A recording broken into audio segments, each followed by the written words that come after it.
రెడీగా పత్రికలో వచ్చిన ప్రధాన వార్తలను చూద్దాం. ముందుగా నమస్తే తెలంగాణ చూస్తున్నాం. నమస్తే తెలంగాణలో పోలీసు పాలన, కేసుల పీడన, నిలదీస్తే కేసులు, నిరసిస్తే అరెస్టులు. సో ఇదే కాంగ్రెస్ ప్రభుత్వంలో జరుగుతున్నటువంటి తంతు. ఎవరైనా ఎక్కడైనా ఏదైనా అంశం గురించి ప్రశ్నిస్తే లేదంటే ప్రభుత్వాన్ని నిలదీస్తే వాళ్ళపైన కేసులు, అరెస్టులు, జైళ్లు ఇవి మాత్రమే అమలవుతున్నాయి. గత 15 నెలల కాలం నుంచి కూడా ఇప్పటిదాకా అనేక మంది పైన కొన్ని అందరిలో కలుపుకుంటే కొన్ని వందల కేసులు, వందలాది అరెస్టులు జరిగినటువంటి పరిస్థితి. సో ఇందిరమ్మ రాజ్యం తీసుకొస్తామని చెప్పారు కాంగ్రెస్ ప్రభుత్వం. ఎస్, నిజంగానే ఇందిరమ్మ రాజ్యం, ఇందిరమ్మ ఎమర్జెన్సీ రాజ్యం తీసుకొచ్చారు అన్నటువంటి ఒక ఆందోళన సర్వత్రా వ్యక్తమవుతోంది. సో ప్రజాస్వామ్య హక్కు ఉంటుంది, 6 గ్యారెంటీలతో పాటుగా మేము ప్రశ్నించే హక్కు కూడా ఇస్తాం, అది 7వ గ్యారెంటీగా ఇస్తామని కూడా అనేక సభలలో చెప్పినటువంటి విషయం. కానీ ఎవరైనా ప్రశ్నిస్తే, ప్రభుత్వాన్ని నిలదీస్తే, లేదంటే ఏదైనా అంశం గురించి వాళ్ళ అభిప్రాయం చెప్తే వాళ్ళపైన కేసులు, బెదిరింపులు, రకరకాలుగా వేధింపులు. సో ఇది రాష్ట్రంలో జరుగుతున్నటువంటి పరిస్థితి అనేది అద్దం పట్టే విధంగా మనం ఈ కథనం చూస్తున్నాం. దిష్టిబొమ్మ దహనం చేసిన కేసులే, కిడ్నాప్ను ప్రశ్నించినా లేకపోతే ఏదైనా ఘటనను ప్రశ్నించినా, ప్రచారం చేశామని, కాంగ్రెస్లో చేరలేదని, ఏ అధికారంతో ఆదేశాలు ఇచ్చారని ఇట్లా నిజాన్ని పోస్ట్ చేసినా కూడా, ఏ రకంగా చూసినా కూడా ఇవాళ అరెస్టుల పర్వం కొనసాగుతుంది, కేసుల పర్వం కొనసాగుతుంది, మొత్తం కాకీల రాజ్యం కొనసాగుతుంది తెలంగాణలో అంటూ ఎదురొడ్డి పోరాడుతున్నటువంటి బీఆర్ఎస్ సైనికులు సో ఈ ఇబ్బందుల్ని లేకపోతే ఈ ప్రభుత్వం పెడుతున్నటువంటి ఈ వేధింపులని ఎదురొడ్డి పోరాడుతున్నారు బీఆర్ఎస్ సైనికులు. అసహనంతో ఊగిపోతున్న రేవంత్ సర్కార్ రాష్ట్రంలో అప్రకటిత ఎమర్జెన్సీ. ఫ్లెక్సీ పెట్టిన కేసే, క్షీరాభిషేకం చేసిన కేసే, కేసు లేదని నిలదీసినా కూడా కేసే. ఇందిరమ్మ రాజ్యం అంటూ అణచివేత పర్వం, అన్ని రంగాలపైన తీవ్ర నిర్బంధం, బీఆర్ఎస్పై ఊరూర ఉక్కుపాదం, పోలీసుల్ని ఉసిగొల్పి శ్రేణులకు వేధింపులు, కేటీఆర్ సహా నేతలపైన కేసుల దాడి, మీడియాకు, సోషల్ మీడియాకు బేడీలు, సర్కారు వైఫల్యాల్ని ఎండగట్టి ప్రజాకోర్టులో నిలబెడుతున్న గులాబీ నేతలు, లగచర్ల లడాయి, మూసి విధ్వంసం, హెచ్సియు అన్నింట కూడా అదే ప్రతిఘటన. సో గత 15 నెలల నుంచి కాంగ్రెస్ ప్రభుత్వం అవలంబిస్తున్నటువంటి ప్రజా వ్యతిరేక విధానాలని బీఆర్ఎస్ పార్టీ ఎండగడుతోంది. ప్రజల పక్షాన ఉంటుందని బీఆర్ఎస్ పార్టీ స్పష్టం చేస్తూనే ఉంది. సో అట్లా ప్రజల పక్షాన మాట్లాడితే, ప్రజల కోసం కొట్లాడితే బీఆర్ఎస్ వర్కింగ్ ప్రెసిడెంట్ కేటీఆర్తో సహా అనేక మంది బీఆర్ఎస్ పార్టీ నాయకుల్ని, అంటే అగ్రనాయకత్వం, బీఆర్ఎస్ అగ్రనాయకత్వం దగ్గర నుంచి కార్యకర్త వరకు, అంటే సామాన్య కార్యకర్త వరకు కూడా ఈ రాష్ట్రంలో ఇప్పటికే వందలాది సంఖ్యలో కేసులు నమోదవుతున్నటువంటి పరిస్థితి.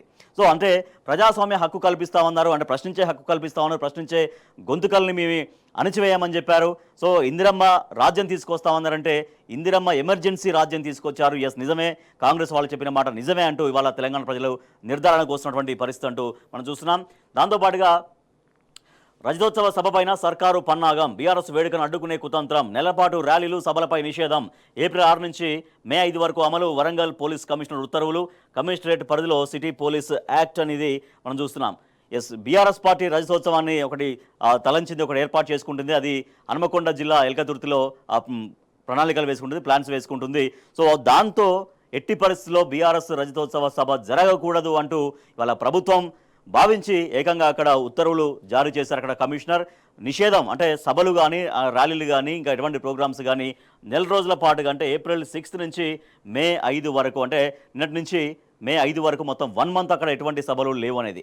సో బీఆర్ఎస్ ఒక రజతోత్సవ సభ జరుపుకుందామన్నా కూడా ప్రభుత్వం ఈ రకంగా, అంటే ఒక పార్టీగా బహిరంగ సభ పెట్టుకునేటువంటి హక్కు ప్రతి పార్టీకి ఉంటుంది. సో అటువంటి హక్కులు కల్పిస్తామని చెప్పినటువంటి కాంగ్రెస్ ప్రభుత్వం ఇవాళ ఏకంగా బీఆర్ఎస్ రజతోత్సవ సభను కూడా జరగనీయకుండా మళ్ళీ ఇప్పుడు వాళ్ళు అనుమతుల చుట్టూ తిరగాలి, అనుమతుల కోసం తిరగాలి, అనుమతుల కోసం మళ్ళీ రిక్వెస్ట్లు పెట్టుకోవాలి.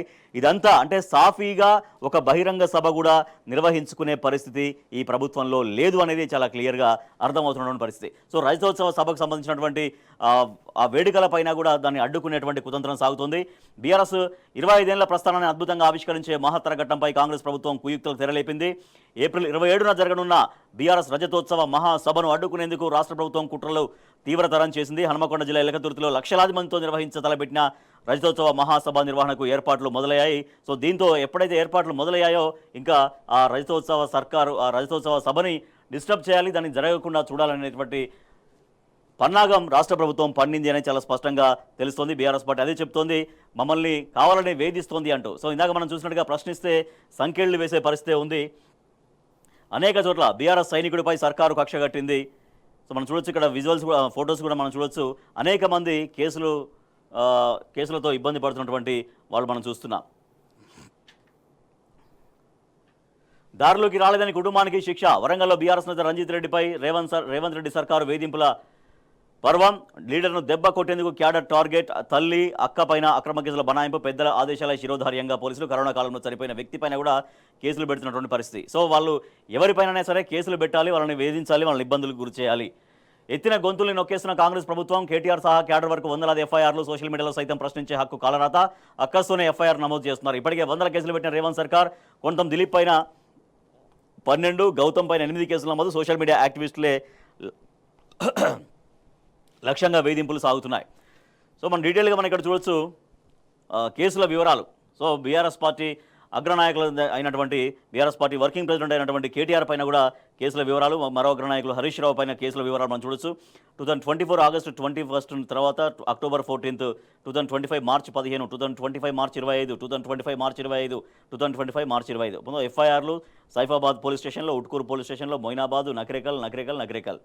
హరీష్ రావుపై కూడా కేసులు మనం చూస్తున్నాం. 2024 August 22, 2024 October 4, 2024 October 25, November 7, 2024 December 3, 2025 ఫిబ్రవరి 28. ఇక్కడ యాదగిరిగుట్టలో, సైబర్ క్రైమ్లో, కరీంనగర్లో, పంజాగుట్ట అండ్ బాచుపల్లి. ఇట్లా కొంతం దిలీప్ పైన కూడా మనం చూస్తున్నాం. కొంతం దిలీప్ పైన కూడా చాలా వరకు ఎఫ్ఐఆర్లు అయినాయి. 1, 2, 3, 4, 5, 6, 7, 8, 9, 10, 11, 12 దాకా ఎఫ్ఐఆర్లు ఆయన పైన కూడా అయినటువంటి పరిస్థితి. ఇక మన్నే క్రిషాంక్ ఆయన పైన కూడా ఎఫ్ఐఆర్లు నమోదైనాయి. 1, 2, 3, 4, 5, 6, 7 కేసులు ఉన్నాయి. 7 ఎఫ్ఐఆర్లు నమోదయ్యాయి. ఇక్కడ Osman university, cyber crime, Gachibowli.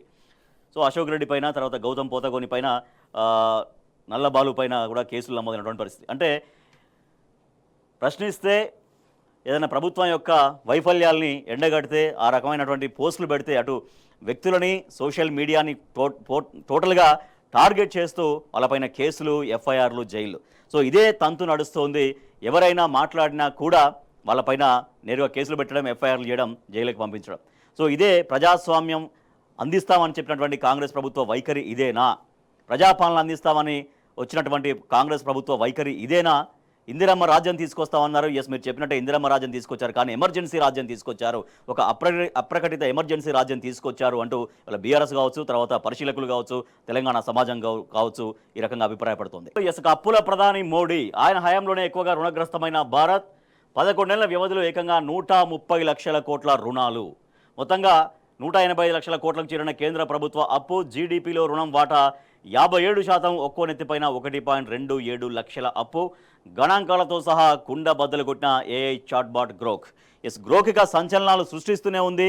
Grok కేంద్ర ప్రభుత్వం యొక్క వైఫల్యాల పట్ల, ప్రధానమంత్రి నరేంద్ర మోడీ యొక్క విధానాల పట్ల, ఒక ఫెయిల్యూర్స్ పట్ల మొత్తం వాస్తవాల్ని మొత్తం ప్రజల ముందు ఉంచుతుంది. సో ఇప్పుడు దేశవ్యాప్తంగా గ్రోక్ ఇస్తున్నటువంటి సమాచారం ఒక సంచలనాన్ని రేపుతుందని చెప్పొచ్చు.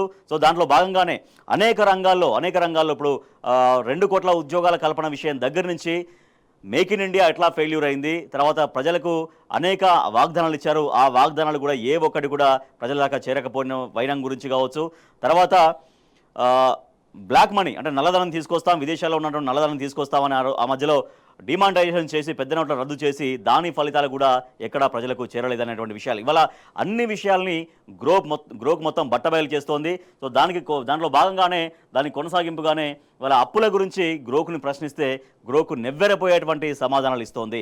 ఇప్పటిదాకా మొత్తం 130 లక్షల కోట్ల రుణాలు తీసుకొచ్చింది, మొత్తం పూర్తిగా అప్పుల భారత్గా మారిపోయింది అనేది. అన్నీ కలిపితే మొత్తంగా 185 లక్షల కోట్లకు కేంద్ర ప్రభుత్వం అప్పు చేరింది. ఒక్కో వ్యక్తి పైన, అంటే భారతదేశం పౌరుల్లో ఒక్కో వ్యక్తి పైన 1,27,000 రూపాయల అప్పు కేంద్ర ప్రభుత్వం వేసి ఉంది. సో అది ఇవాళ భారత్ని ఎంత అప్పుల దేశంగా మార్చారు కేంద్ర ప్రభుత్వం, నరేంద్ర మోడీ ప్రధానిగా ఉన్నటువంటి ఆయన నాయకత్వంలో మొత్తం భారత్ ఎట్లా అప్పులుగా మారిందనేది ఇక్కడ గ్రోక్ అనేది మొత్తం వివరాలతో సహా కుండ బద్దలు కొడుతుంది. మనం ఒకసారి డీటెయిల్గా మనం చూద్దాం. ఎస్, మనం చూడొచ్చు ఇక్కడ మోడీ ప్రభుత్వం ఇప్పటివరకు ఎంత అప్పు చేసింది అని ప్రశ్నిస్తే 130 లక్షల కోట్ల అప్పు చేసిందని గ్రోక్ సమాధానం చెప్తోంది. దేశానికి స్వాతంత్రం వచ్చినప్పటి నుంచి ఏ ప్రధాని హయాంలో ఎక్కువగా అప్పులు తీసుకోవడం జరిగింది అని గ్రోక్ని ప్రశ్నిస్తే మిగతా ప్రధానులతో పోలిస్తే మోడీ హయాంలోనే అప్పులు పెరిగాయి అనేటువంటి ఆన్సర్ వస్తుంది. జీడీపీలో దేశ అప్పు ఎంత శాతంగా ఉంది అనేది మనం చూస్తే 57%గా చెప్పవచ్చు. కేంద్ర ప్రభుత్వం చేసిన అప్పును బట్టి దేశంలో ఒక్కో పౌరుడి నెత్తిపైన ఎంత అప్పు ఉన్నట్టు అంటే ఒక్కో పౌరుడి పైన 1,86,207 రూపాయల అప్పు ఉంటుంది అనేది గ్రోక్ ఇస్తున్నటువంటి ఆన్సర్. మోడీ ప్రభుత్వ హయాంలో విదేశీ అప్పులు ఎన్ని ఉన్నాయంటే హయాంలో విదేశీ అప్పులకు సంబంధించి 27 లక్షల కోట్లను విదేశాల నుంచి అప్పు తీసుకుంది అనేది గ్రోక్ ఇస్తున్నటువంటి సమాచారం. విదేశీ అప్పులు పెరుగుతుండడంతో భారత్ పైన ఏమైనా ప్రతికూల ప్రభావం పడే అవకాశం ఉందా అంటే విదేశీ అప్పులు పెరుగుతుండడం ఆందోళనకరమే. రూపాయి పతనం, ట్రంప్ తాజా సుంకాల ఎగుమతుల్లో తగ్గుదల, ప్రపంచ దేశాల ఆర్థిక అనిశ్చితులు విదేశీ అప్పుల చెల్లింపులో సవాళ్లు సృష్టిస్తాయి అంటూ కూడా గ్రోక్ ఆన్సర్ ఇస్తుంది. మనం చూడొచ్చు ఇక్కడ మోడీ హయాంలో అప్పులు ఎట్లా ఉన్నాయనేది. 11 ఏళ్ల అప్పు మొత్తం 130.27 లక్షల కోట్లు. ఒక ఏడాదికి అప్పు ఎంత అంటే 11.84 లక్షల కోట్ల అప్పు. నెలకు అప్పు ఎంత అంటే 98,689 కోట్లు. రోజుకు అప్పు ఎంత అంటే 3,289 కోట్ల అప్పు. గంటకు 137 కోట్లు, నిమిషానికి 2.28 కోట్లు, సెకండ్కు 3.8 లక్షల అప్పు కేంద్ర ప్రభుత్వం చేస్తోంది. మొత్తం ప్రధానమంత్రి నరేంద్ర మోడీ ఈ 10-12 ఏళ్ల హయాంలో మొత్తం భారత్ని అప్పుల దేశంగా మార్చేశారు. ప్రతి వ్యక్తి పైన 1,27,000 కంటే ఎక్కువ అంటే దాదాపుగా 1,30,000 రూపాయల అప్పు ప్రతి పౌరుడికి సగటున ప్రతి భారతీయుడి పైన ఈ కేంద్రం పెట్టినటువంటి అప్పు అనేది వాళ్ళ గ్రోకు వెల్లడిస్తున్నటువంటి అంశం. రైట్గా కంచె గచ్చిబౌలికి సంబంధించి ఇప్పటికే దేశవ్యాప్తంగా చర్చనీయాంశమైంది కంచె గచ్చిబౌలి భూముల వ్యవహారానికి సంబంధించి. అయినా కూడా ప్రభుత్వం ఇంకా వాటిని ఏఐ వీడియోలను మాట్లాడడం కూడా మరింత ప్రజల నుంచి ఆగ్రహానికి గురవుతుంది ప్రభుత్వ వైఖరికి సంబంధించి. అయితే కంచె గచ్చిబౌలి విషయంలో కంచె గచ్చిబౌలిని కాపాడుకుంటాం, పర్యావరణవేత్తలతో విద్యార్థులవేత్తలతో కలిసి ఈ ఆందోళన ఎంతవరకు ముందుకు తీసుకెళ్తాం. ఆ 400 ఎకరాలు ఏవైతే అక్కడ రియల్ ఎస్టేట్ మాఫియా కట్టబెట్టి ప్రైవేటు వ్యక్తులకి ప్రైవేటు సంస్థలకు కట్టబెట్టాలని ముఖ్యమంత్రి రేవంత్ రెడ్డి ఈ రాష్ట్ర ప్రభుత్వం వ్యవహరిస్తుందో దాన్ని ఉపసంహరించుకుంటున్నామని చెప్పే వరకు కూడా ఈ పోరాటం ముందుకు తీసుకెళ్తాం, అండగా ఉంటాం విద్యార్థులకంటూ బీఆర్ఎస్ వర్కింగ్ ప్రెసిడెంట్ కేటీఆర్ బహిరంగ లేఖ రాశారు. అప్పటి వరకు పోరాటం ఆపేది లేదు. కంచె గచ్చిబౌలిని ప్రపోజల్ని వెనక్కి తీసుకునే వరకు భవిష్యత్ తరాల కోసం విద్యార్థులు చేస్తున్న ఉద్యమం పైన సర్కార్ అబండాలు వేస్తోంది. హెచ్సియు తరలింపు, ఎకో పార్కు కుట్రల్ని సంఘటితంగా తిప్పికొడదాం. విద్యార్థులకు, పర్యావరణ ప్రేమికులకు, ప్రజలకు కేటీఆర్ బహిరంగ లేఖ రాశారు. కనిపిస్తుందంతా ఏఐ కాదు అంటూ నిన్న మీనాక్షి నటరాజన్ కూడా వాళ్ళని మందలించినట్టుగా మనకు తెలుస్తోంది. కనిపించినంత ఏఐ కాదు, వైరల్ అవుతున్న దృశ్యాలు అన్ని ఏఐ వీడియోలు కావు. విద్యార్థులని పోలీసులు ఈడ్చుకెళ్తున్న దృశ్యాలు ఫేక్ వీడియోలు అంటే నమ్ముతారా? హెచ్సియు వ్యవహారం జాతీయ రాజకీయాలపైన ప్రభావం చూపుతుంది. సీఎం రేవంత్ రెడ్డికి మీనాక్షి నటరాజన్ మందలింపు. ఈ మేరకు ఆమె హెచ్సియులో నిన్న పర్యటించారు. హెచ్సియు విద్యార్థులు మీనాక్షి నటరాజన్ అలాగే వంశీచంద్రెడ్డి వాళ్ళందరూ కలిసి నిన్న సందర్శించారు. సో అక్కడ ఎటువంటి దృశ్యాలు ఏఐ కానే కావు. ఎందుకంటే ఒక అడవిలో జీవజాలం ఉంటుంది. అక్కడికి ఏదైనా చిన్న అలజడి వెళ్తే అక్కడ ఆటోమేటిక్గా ఆ జంతువులన్నీ ఆ పక్షులన్నీ కూడా డిస్టర్బ్ అవడం అనేది సర్వసాధారణం. సో ఇక్కడ ఎక్కడ నెమళ్ళు ఉన్నా కూడా ఏమైనా ఒక వెహికల్ వెళ్తే ఒక ట్రాక్టర్ సౌండ్ వెళ్ళినా లేకపోతే ఏదైనా వెళ్ళినా కూడా వెంటనే అలజడికి గురతాయి. అక్కడ అవి రోధిస్తుంటాయి, అవి ఆర్తనాదాలు పెడుతుంటాయి, భయంతో అరుపులు అరుస్తుంటాయి. అది సర్వసాధారణం. సో విద్యార్థుల పైన లాఠీలు ఎట్లా విరుచుకుపడ్డాయో చూసాం. వాళ్ళ బట్టలు చినిగేదాకా, వాళ్ళ ఒంటిపైన చాలా తీవ్రంగా గాయాలయ్యేదాకా ఎట్లా వందలాది మంది పోలీసులు వాళ్ళపైన లాఠీలతో విరుచుకుపడ్డారో మనం చూసాం. తర్వాత 2 వన్యప్రాణులు జింకలు, ఒకరోజు ఒక జింక, తర్వాత మరొక జింక చనిపోయినటువంటి విషాదకర పరిస్థితులు. కుక్కల దాడిలో అంటే వాటికి మొత్తం అక్కడ అడవి అంతా తీసేయడంతో అవి ఎక్కడికి వెళ్ళాలో తెలియక అవి బెదిరిపోయి అవి ఆందోళనకు గురై బయటికి రాగానే కుక్కల దాడిలో ఆ 2 జింకలు ప్రాణాలు కోల్పోయినటువంటి పరిస్థితి. సో ఇవన్నీ నిజాలే, ఇవన్నీ కళ్ళ ముందు కనిపిస్తున్నటువంటి నిజాలే. సో ఇవన్నీ నిజాలైనప్పుడు ఆ నెమళ్ళ అరుపులు ఏ అనడం అనేది ఎట్లా ప్రభుత్వం అంటుందో ప్రభుత్వానికే అర్థంగా తెలవాల్సిన పరిస్థితి. ఎందుకంటే ఒక వెహికల్స్ పోయినప్పుడు సర్వసాధారణంగా అవి బెదురుతాయి, సౌండ్ చేస్తాయి. సో అది ఇన్ని క్లియర్గా అంటే జింకల చనిపోవడం క్లియర్గా ఉన్నాయి. తర్వాత పోలీసులు విద్యార్థులపైన లాఠీ చార్జ్ చేసినటువంటి విజువల్స్ క్లియర్గా ఉన్నాయి. వాళ్ళు ఆందోళన చేసిన విజువల్స్ క్లియర్గా ఉన్నాయి. సో ఇవన్నీ ఉన్నప్పుడు ఆ అరుపులు ఒకటి ఎందుకు నిజం కావో ప్రభుత్వం ఆలోచన చేయాల్సినటువంటి అవసరం ఉంది. హెచ్సియు భూముల్ని రక్షించుకుందాం, లేదంటే హైదరాబాద్ ఎడారిగా మారుతుంది. 100 కోట్ల కమిషన్ కోసమే కట్టబెడుతుంటూ విలేకరుల సమావేశంలో వక్తలు అభిప్రాయపడుతున్నారు. వాస్తవాలను ఏఐతో ముడిపెడతారా? రాష్ట్ర ప్రతిష్టను దిగజార్చేలా సీఎం రేవంత్ తీరుంది. ఇప్పటికైనా తెలివి తక్కువ పనులు మానుకోవాలి. మాజీ మంత్రి సూర్యాపేట ఎమ్మెల్యే జగదీష్ రెడ్డి ఫైర్ అయ్యారు. సో అక్కడ మొత్తం జరిగినాయన్ని వాస్తవాలే, దానికి ఎటువంటి ఏఐ కాదు అంటూ నిన్న మీనాక్షి నటరాజన్ కూడా సీఎం రేవంత్ రెడ్డిని మందలించినట్టుగా తెలుస్తోంది. కంచె గచ్చిబౌలిపైన కేంద్రంలో కదలిక, రాష్ట్ర ప్రభుత్వానికి కేంద్రం లేక చెట్ల నరికివేత, వన్యప్రాణులకు నష్టం సమగ్ర నివేదికకు ఆదేశం జారీ చేసినటువంటి వార్త చూస్తున్నాం.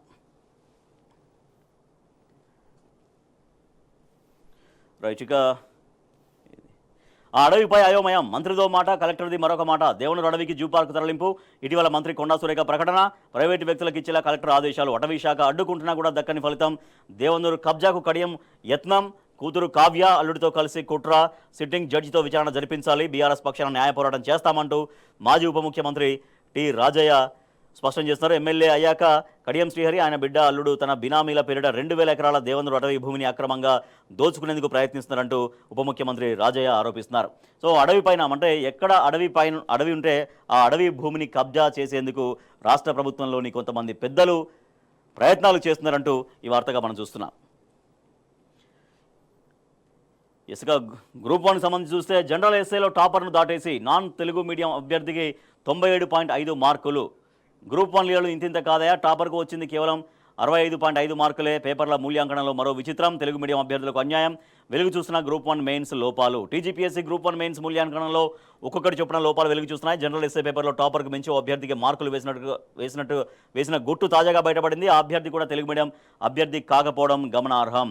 సో ఇవాళ రాష్ట్ర ప్రభుత్వం చాలా గొప్పగా చెప్తుంది, అన్నీ మేము సమర్థవంతంగా నిర్వహిస్తున్నామంటే ఎగ్జామ్స్ అని. కానీ ఇలా గ్రూప్ 1 ఎగ్జామ్ అనేది దాంట్లో అనేక అవకతవకలు ఉన్నాయి. దాంట్లో వచ్చినటువంటి ర్యాంకింగ్స్ కావచ్చు, వచ్చినటువంటి మార్క్స్ కావచ్చు, అనేక అనుమానాలకు తావిస్తున్నాయన్నటువంటి ఆ విషయం తేటతెల్లమవుతోంది.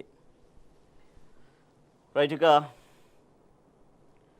దేవాదుల ఆయకట్టు ఆగమాగం, సగం దిగుబడి వచ్చే అవకాశం, తీవ్ర ఆందోళనలో అన్నదాతలు. కాంగ్రెస్ ప్రభుత్వం తెచ్చిన కరువే అంటున్నటువంటి రైతులు. హన్మకొండ జిల్లా పరిధిలో దేవాదుల ఆయకట్టులో ఎండిపోయినటువంటి వరి పొలం. సో ఇట్లా రాష్ట్ర ప్రభుత్వం సమగ్రమైనటువంటి ప్రణాళిక లేకపోవడంతో, ప్రణాళిక లేని సర్కారు తోటి ఇవాళ రైతాంగం తీవ్రంగా ఇబ్బందులు పడుతున్న పరిస్థితి. మరోపక్క రైతు భరోసా కోసం నిరసన, 3 ఎకరాలు సాగు చేసినా కూడా అందలేదంటూ ఆవేదన. ఇది స్టేషన్ గన్పూర్లోనిటువంటి రైతుల బాధ. సో ఇప్పటికే ప్రభుత్వం రైతు భరోసా వేసేసామనేది చెప్తున్నటువంటి మాట, కానీ ఎక్కడా కూడా రైతు భరోసా అనేది పూర్తిగా ప్రాపర్గా రైతులకు అందినటువంటి దాఖలాలు లేవు. సో ప్రభుత్వం అఫీషియల్గా చెప్పినటువంటి లెక్క ఏంటంటే 3 ఎకరాల లోపు అన్నారు. సరే 3 కావచ్చు, 4 కావచ్చు, అంతవరకే. కానీ మిగిలిన పైన ఉన్నటువంటి వాళ్లకు రైతు భరోసా ఇంతవరకు అతి లేదు, గతి లేదు.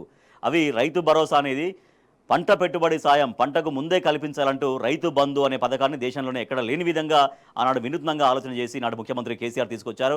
సో పంట పెట్టుబడి అంటే పంటకు ఆ వ్యవసాయ పనులకి ఉపక్రమించే ముందే అవి అందాలి. కానీ ఇవాళ నాట్లు మొత్తం అయిపోయి మొత్తం కోతలకు వచ్చిన తర్వాత కూడా ఇంతవరకు రైతు భరోసా అందనటువంటి పరిస్థితి.